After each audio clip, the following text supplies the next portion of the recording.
been doing this for a while now. Welcome to part 4. This is Mike. This is Brian with the corny jokes. And this is the most commentaries we've ever done in a row. If you've listened to all 4 in a row, I applaud you for your patience. We'll try to make it entertaining. Hopefully you've learned a few things about the show. And although his airbending skills are great, he has a lot to learn before he's ready to sail. I know I have. Who are those guys back there? Who are those statues? I'm sorry that I forgot the name, but there was an Italian artist, that freelance guy that was helping on the main title. See, the Italians again come through. You're right. I think he was really Italian, unlike you guys. I'm sorry I forgot your name. Fabiano? No, I don't know. He's Fabio worked on it? No, Fabiano. Something. I'm sorry. I just ran into it. That's cool. But he did those guys. I thought they were cool. Yeah. We should have worked them into this show somewhere. That George Lucas, Avatar 2.0. They look like some Spirit World shenanigans going on there. All right, our grammar and just going out the window with commentary number 4. Here we go. We can do this.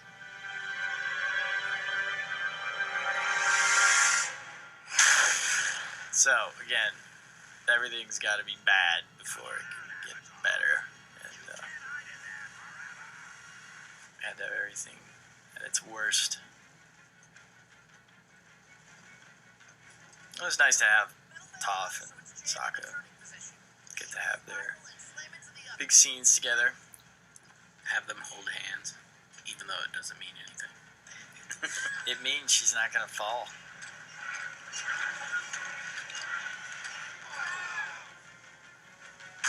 Some more of Joaquim Dos Santos' crazy, epic storyboard here. It is that you invented metal bending. You could stand to mention it more. It's always cool for me when I tended to write big action scenes when episodes that I was writing, like Blue Spirit. Mike and I would write one together. My scenes would tend to have no dialogue, or like it's usually dialogue like, "Let's do it, go, get him," you know, that kind of amazing writing. But just really detailed action stuff. And if it's something that I did the storyboard for, it was always cool because it was in my head from the writing stage. But it was really cool to see Joaquim's interpretation of stuff. Sometimes it's exactly what I was thinking, and sometimes it was cooler. So, Space Sword. What a moment. So this is I like this scene because these are 2 jokey characters, but they're in this really dire situation together, and some real emotion.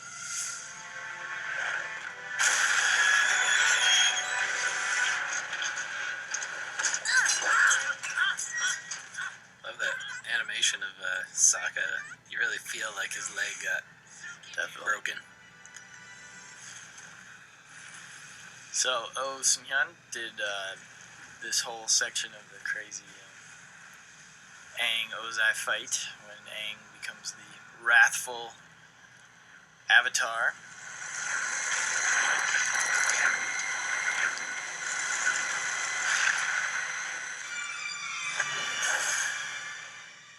Up to this point, Aang, or since the end of season 2, Aang hadn't been able to go into the Avatar state when Azula shot him with lightning. So, right here, bam, he gets hit in the same spot.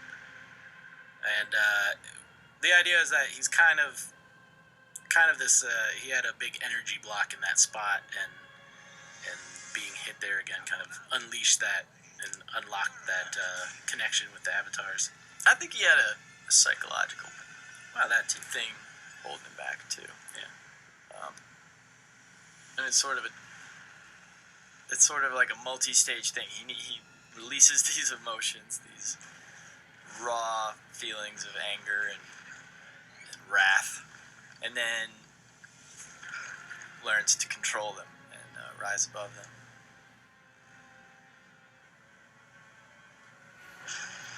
So, again, all of this stuff was just incredibly ambitious to do on a TV show. especially when you consider all of the things they just did on the previous episode. Yeah. It's just crazy. But yeah, we wanted a cool moment of Aang in the Avatar state, and it was kind of finding that right story beat for him. And in this case, it was him being the totally wrathful, vengeful version of the Avatar, which is he will smite the Fire I Lord. smite thee. But it's really not Aang. It's really this energy that's kind of taken over him. And he's not in control at this point. A little more White Lotus action. And this, I think Ethan Spalding did this part. Yeah. He came up with kind of a funny action beat for Ethan for and Boomy are a good match. Yeah. And this is a nice little touching moment. Yeah. Because for us, it was really about not necessarily seeing Uncle do. I mean, we saw him do that huge move, opening up the wall, but it wasn't so much about action for him. It was about his arc coming full circle of conquering Ba Sing Se, but for the right reasons. Yeah, I think back to Aang as this wrathful thing, and what we were saying earlier, I think in the 319 commentary. It's, obviously in this state, Aang could just wipe Ozai off the face of the earth, but is that really what the world needs at this point? After everyone's been oppressed and fearful for 100 years, they really need some all-powerful being just wiping people out. It's not really the remedy for the world's situation.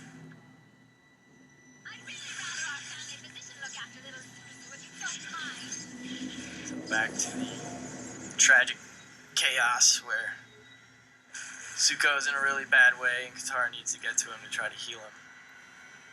And this was another scene I remember coming up with the action. We're in the writers' room. Oh yeah, he totally. I mean, the freezing in the ice. Brian pitched it exactly how it ended up coming out. But it was a hard thing to animate. Yeah. We had a lot of notes. I love this. Joaquin did a great job on this. This action, this little sequence, great sequence of shots. Yeah, it was cool. This was a location we had in episode 207, Zuko Alone. And even though it was a Fire Nation courtyard, we had these water troughs. They kind of look like where Mike and I went to college, RISD. They have these little water things. Anyways, this is a cool. They gave us a big body of water for Katara to use, and I love this scene. It's just kind of creepy, and we really worked it out with Jeremy to how to have just this building and building of music leading up to this single tense note, kind of ice-like. Again, Katara also finding peaceful means. And this, I'm so proud of the end of this act. We didn't want to have a story that's just like, and everything's better and everybody's happy. They killed all the bad guys. Yay, and everything's happy. It's like, you know what? Some things are complicated and not so happy. And it's kind of like, even though Zuko had to fight his sister, it's like, I don't think he wanted to kill her. Like, he's not happy about it. He's not like, in your face, Azula. And it's like, when you see Katara and Zuko's reaction coming up here when Azula freaks out, it's just like, you kind of just feel a little bit sad for Azula. Totally. It's not the triumphant, hero victory. It's much more realistic and also, version of what that would be like. For all the Zutarians, I feel like, I know you're not happy, but I feel like their story is wrapped up here. Yeah. They had their moment. Back to the Zutarian issue. Yeah, I just feel like, we felt like the story was really, in terms of the romance, it was all about Aang and Katara. When they first meet and they look into each other's eyes when she finds him in the iceberg. You know, for us it was about that story culminating. Yeah, and it's Not to say that Zuko didn't mean something to her and vice versa, and that they learned a lot from each other. Much like life, you have relationships with different people, and they teach you different things, and just because you're not going to spend your whole life with someone doesn't mean that you didn't grow with them or learn from them as a lover. So, there you have it. That's our feeling on the And I really think it was one of those things where Aang had to mature. Yeah. For her to really... I mean, because even just, in the Ember Island episode, Ember Island Players, she was still confused about how she was feeling and stuff like that, and it seemed like they had to all get to the end of their journeys to be able to kind of come together again. So some more crazy storyboarding by Oh Seung-hyun. I remember we made him do a lot of this stuff over again. It was just, I had to get it right. I mean, he did great stuff, but there was just a certain tone we were going after. So here we come to the moment where this combined energy of all these avatars is really, it's like more than Aang can handle as a unmatured avatar. It's taken over his human vessel. So, kind of recognize this kung fu movie he's doing. It's what he was having nightmares about in 201. As he feared being this sort of a wrathful, hand of the avatar. And that was that same kind of pecquar, like chopping motion in those 201 nightmare scenes.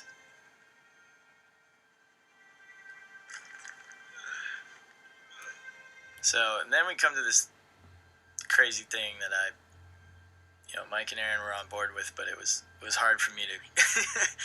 I was like, their souls flip inside out, and I remember Aaron's like, it sounds cool. I have no idea what it'll look like. It's truly this is what animation is for. I feel like these kind of, you can't, if you wrote a story and had that in it, you couldn't really visualize it. I feel like it has to be on the screen with the music and the sound and everything. And yeah, they say a picture's worth 1,000 words, and unfortunately, animation takes 15,000 drawings. But it came out.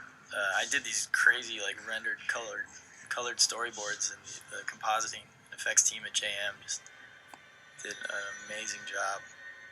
It really came out like we had hoped. So again, we're alluding to these things that are from before the time of the Avatar in this world, when there was a different sort of not really style, but like a different world of bending.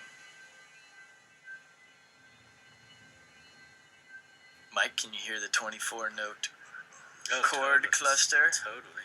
The microtonal strings. So we wanted this to be very creepy, because it's weird. It's like it's a light battle. Their energies are battling. They're not really moving or anything, but still wanted to show this kind of epic struggle. Yeah, and I just love the idea of that someone's, like, Ozai's energy is just so bad that it could corrupt someone else's energy, that Aang could have died there, but his energy is pure and light filled. So, And then what he chose to do with it. Yeah, it's not like he chose to kill Ozai with it. He just rewired his chi. yeah, I took away your firebending. I love that little You can't punching use it animation. or threaten anyone else ever again. And this, that's Aang's, I feel like that's his defining moment.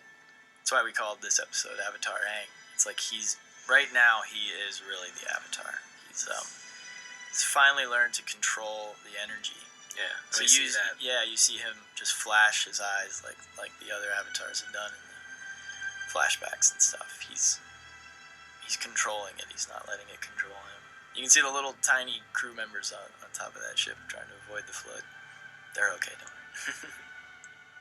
And then, we talked about in the Kung Fu meeting with Kisu, we were trying to think of this big move he was going to do to put out the fire.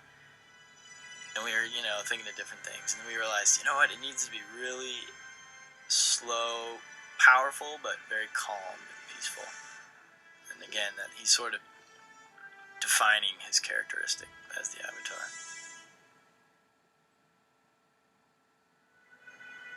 So here we are in Act 3. This was all storyboarded by Mike. And I love this little sequence. It's great after all that heavy action and inside-out souls. It's nice just to have some goofy stuff. Yeah, I got to do the easy part. I really feel that, like, when I see all that stuff, I'm like, that's crazy. How do you come up with that? Yeah, but you're so fast. You're like the fastest storyboard artist. You did this thing so much faster than any of us did ours. Because I didn't have any fire in my part. Nah, you would have done it. A giant lion turtle. You have the craziest adventures when you disappear. It's fun to do Ozai all weak and Yeah. You just see how delusional and egotistical he is here. yeah, he's still trying to hold on to his title at the end. But he's pretty much useless at this point. The funny little slurping animation there was Osimian's idea. This shot is one of my absolute favorite shots in Avatar. Yeah, it just came this out slow. pretty. This is what Mike was talking about, like having the time to really hold on shots for a more cinematic feel. The music's just beautiful, and we didn't get to, or we didn't allow ourselves to do that as much in this series, and we're happy we finally got around to it. Yeah, there were still these storylines that we had to kind of wrap up and address and put everyone back together again. And I know, like in the fandom, maybe this isn't everyone's favorite couple, but to me it's really sweet. I mean, they grew up together and they've had a crush on each other since they were little kids. And really horrible stuff happened to Zuko.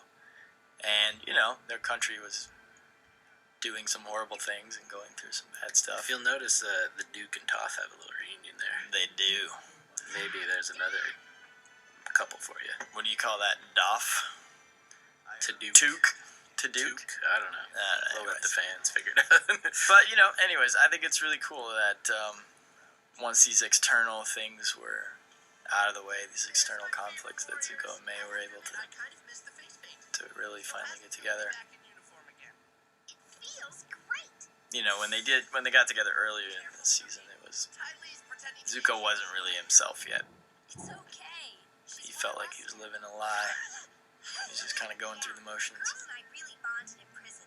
And after a few cheap walking lessons, I want to see that Ty Lee Kyoshi Warrior prison break movie. Can we make that? I think they just let them out. But the episodes when they're in prison, that's what I mean. Oh, I got you. I can't believe a year ago my purpose So now Aang's wearing an outfit that's a lot closer to the adult airbenders like Monkiato and stuff. And this is one of those scenes that got added later on, I believe.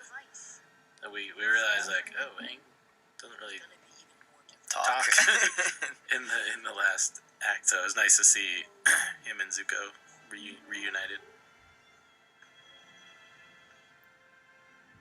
I think it's cool that all of the nations are all like divided by color there. Yeah.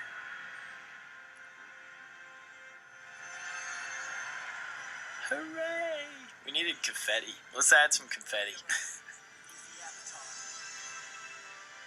Yeah, the music is great. It's the Avatar theme come back, but I think it carries with it a new meaning now. Yeah, Jeremy did a great job from the end of that shot where the comet fades away.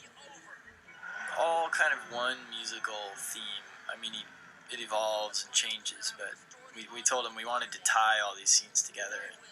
Even some of the goofy scenes, because it has that like through line of the music.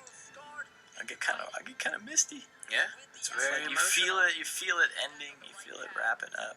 And begin a new era of love and peace. Yeah, it's very satisfying to see Zuko crowned as the Fire Lord. And Yeah, we always said that he had the biggest character arc to go throughout the series of anyone. And it's nice to see him do it. And when everyone was so upset about the mistakes and the bad choices he made, it just, since we knew this is where he was going to end up, it makes it worth more. so here, this is another scene that we added after much discussion from me. I will take full responsibility for everyone who is mad that we don't know where Zuko's mom is. Alright, and I will take full responsibility for adding this scene. But you know what? To me, not only did I want Zuko to address that, where is his mother? To me, it's not so much the information, where she is. It's the fact that their positions are reversed now, and Zuko has control over his father. Yeah, no, I love how it turned out, and I like that you end with the idea he's gonna go look for his mom, whether he finds her or not. We do not know at this point, but Yeah. I feel like that's a whole nother story that we didn't have time for to really do it justice. So. Some Joaquin and Lauren Montgomery were gonna board out the scene. They were like, we gotta put it in over the end credits or something. So Mike's answer is can't all get what you want. Yeah. Deal with it. This is some of my favorite sake animation. I wanted to do a painting. Jack did a great read. That's very I'm pretty proud that I did the Sokka painting in this scene. It's awesome. It's some of my finest work on the show, I feel. My hair's not that spiky. So again, even though this is a pretty goofy scene, the music that led us into it is pretty emotional. Exciting that way. Oh, you think you can do a better job, Momo? Hey, my belly's not that big anymore. I really trimmed down. I'm really pleased with the way the backgrounds turned out on this sunset The stuff. sky is beautiful. Yeah, Brian Evans did a really cool take on it. So we hear the old Kalimba theme, which was always, or very often, the way we would take the show out to the credits if it was a happy ending. It's a bit of a mislead, they're just kind of a platonic hug. Looks like it's the end, the Kalimba's fading out. And then you hear the Cave of Two Lovers theme. And then, very important to note, Katara kisses Aang. Mm-hmm. She's I think she made up her mind. She's finally ready. Yeah, the animation director in Korea said, I don't know, it seems Too deep. Too deep of a kiss. We're like, no, it's gotta be. Yeah. And then SLE did some beautiful calligraphy for us there. And Thanks so, for coming on this amazing journey with us. Yeah, we just wanted to take a moment to thank the fans. You guys were amazing and still are. Just the energy we get from you guys, and you really help this world and characters, everything just keep growing. And just want to thank you guys for sticking with us. And everyone who lent their talents to the series from the beginning. Just so Lot of many great people involved, and we couldn't have done it without everyone's amazing talents and hard work. So And dedication. thank you, Brian, for making the show with me. Thank It's you, pretty, Mike. Pretty good. Yeah. On to the next. All right.